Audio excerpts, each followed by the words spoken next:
Wow, what a quick finish to that game. I'm speechless. He's a happy bunny. Ding Liren, aka Ding Chilen. He's a point to the good in this World Chess Championship match. And so going into this game 3, it's Gukesh G that's got everything to prove here. Got the white pieces. What does he open with? Pawn to d4. This shows the versatility of the modern grandmother. He went e4 in the first game, but this time he goes for his favourite. Now we see knight f6 from Ding. Will we see the explosive c4? Not yet. Knight f3 played, and after d5, we finally see this explosive pawn push met by e6, and after captures, we've got ourselves a Carlsbad pawn structure. Is it spelt with a K or a C? No one knows. Driven many a chess player insane. Knight c3, pawn to c ships. This is a very solid game, but we're gonna see something highly unusual. Mushrooms. Very rarely seen in a World Chess Championship match, even a regular chess match. So Queen c2 now played. Positional idea, and after g6 we see Ding insisting that that one comes out, gives Gukesh the old death stare,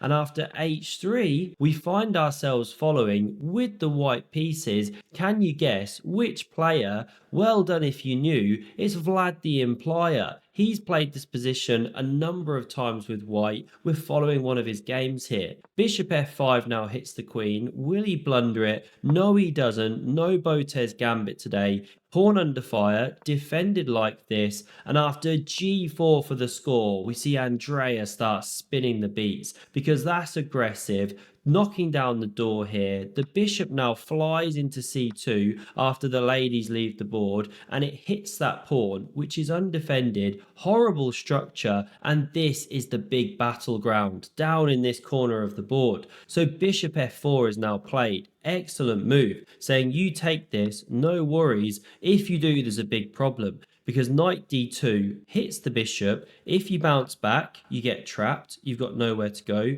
Bishop e4, f3. And if instead you come to c4 here, then you can chop it off. Pawn recaptures, e3. Not only are you winning your pawn back, but there's some nasty threats to take the knight, slam down with the rook, etc. So no good taking this pawn. That's why we see the move of h5. Ding loves to push p on the king side there, advance the rook pawn. There's a threat to take on g4, use this pin of the rooks along the h line, and if g5, will you actually encourage the knight into a great outpost, plus give up this square to the bishop. Not ideal. So rook g1's played, best move. We get captures. Pawn recaptures.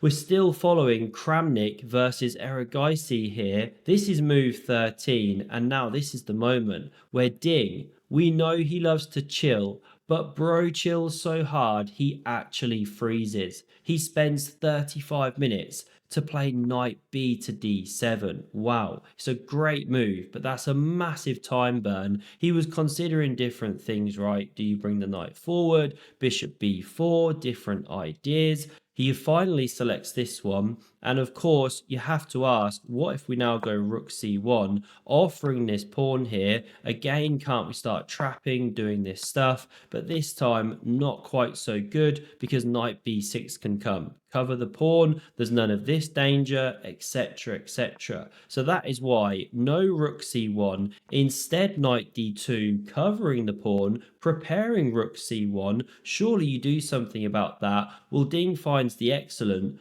rook to g8. How could that possibly be relevant to this bishop being a bit trapped? Well, the point is, if you now play this one, not played, but actually a top line of the Stockness monster, now you can push with the pawn and you counterattack that bishop and give yours an escape square. Different game, not played. We come back because in the game, we see Gukesh play g5 himself to shut down that pawn push, but he's given the bishop a retreat square. The knight is kicked, but picks up a tempo on the bishop. It retreats back here to h2, and now the excellent move, Ding comes back to where he's just been, like a pogo stick, eyeballs that unprotected bishop. Again, he's burning time though, and he's given his bishop a square. So f3 now played. preparing e4 to trap this one down here. Knight g7's a nice maneuver, hits the bishop, it saves itself, and now surely this is the moment you get the bishop out of dodge, but no.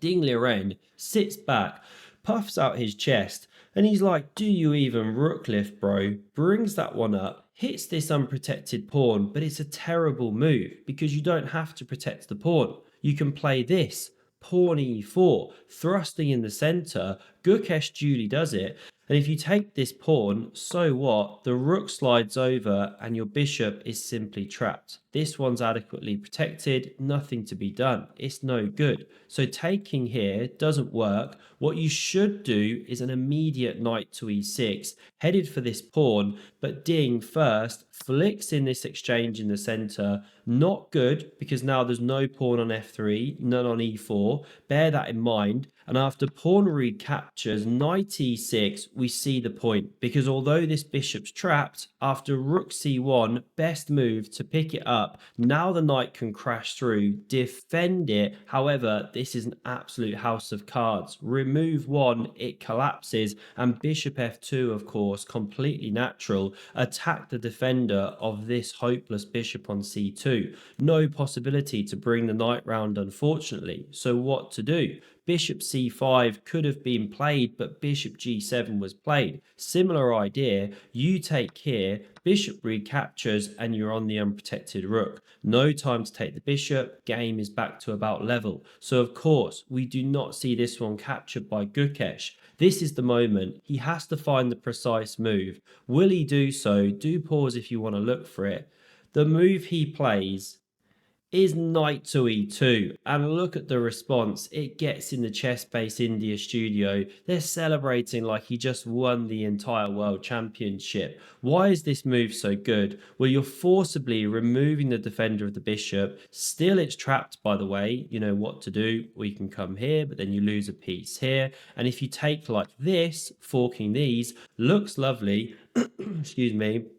But then bishop recaptures, you hit the rook and hit the bishop, and it's still trapped. This is the problem. So we didn't see takes on e2. Ding desperately captures the pawn on b3, trying to pick up material, running it back one move, by the way. There were lines where he takes on f3 if he never relinquished that central control. Then you drop back and win another pawn, because imagine a pawn on d5 for black. This was one of the key lines that could have put up better fight, but this was played, allowing this captures here. Now takes on d2, king recaptures, and Ding's massively up against it. He centralizes the knight, 2 pawns down, going for the fork, but knight d4 covers that square. No time for c5, so rook d8 hits the pony, the king shuffles, a mini blonde cloud to cover the square, step off the pin or the x-ray. Now rook h2, going for some kebabage, but the time's getting low.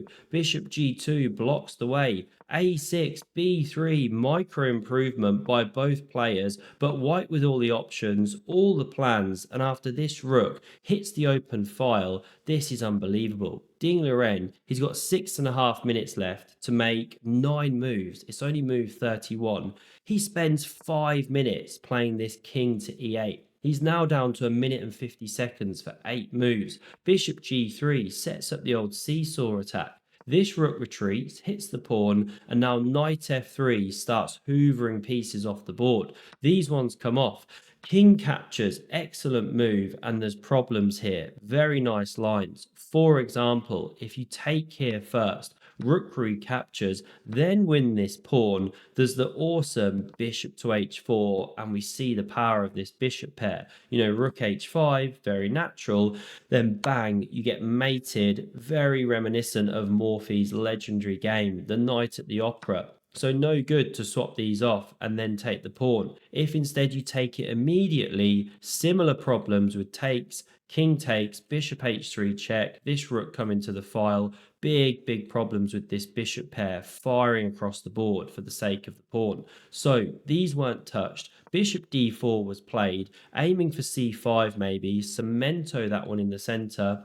But after rook h1, bishop takes on g5, bishop h3, picking up the tempo. F5 blocking, bishop f4 was the final move that Gukesh played, because in this position, a hopelessly lost one, Ding, goes to play rook h5 and loses on time. Wow, what a quick finish to that game. I'm speechless. Things have speeded up in the last few moves, and what a game by Gukesh. He could have also taken with check or tried something like that. Rook g1's a weird looking move, but okay, this is what he tried to do, missed it, loses, and the position was lost anyway. Gukesh would have, of course, found, he confirmed afterwards, bishop takes on f5, excellent move. Now, of course, the bishop's got no right to be on that square. Surely you can capture it, but then you lose the rook. So hang on, what if you first take the rooks off, then capture the bishop? Whoops, gave away the game. Well, then you've got the swish and zug, the in-betweener takes with check, then capturing, now you're a rook to the good. Hopelessly lost. So Gukesh D gets the job done, levels the match here at 1.5 apiece, going into the rest day. Fair play to him, blows the whole thing wide open once again. Hope you enjoyed. Check out the video on screen for another epic game of chess, and I hope to see you again soon. Cheers.